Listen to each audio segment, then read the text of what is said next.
অবস্থায় যদি কিছু করতেই হয় তাহলে আমার মতো লুকিয়ে লুকিয়ে করো। চুরি বিদ্যা মহাবিদ্যা, যদি না পড়ো করা। আপনি অনেক জ্ঞানী আব্বা। Wish you all the best. Thank you আব্বা।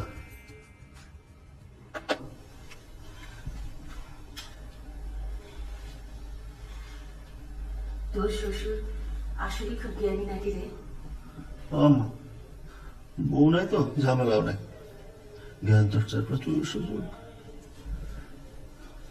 বিধির বিধান, বিয়ে তো করতেই হবে বাবা। জ্ঞান চর্চা বাদ দে, বউ ছেলে কারোর দিকে নজর দিস না, ফোন করো ছেড়ে দে। তোর শ্বশুর এত মিষ্টি মিষ্টি কথা বলে, আসলে আমার তো সেই বয়সে বলে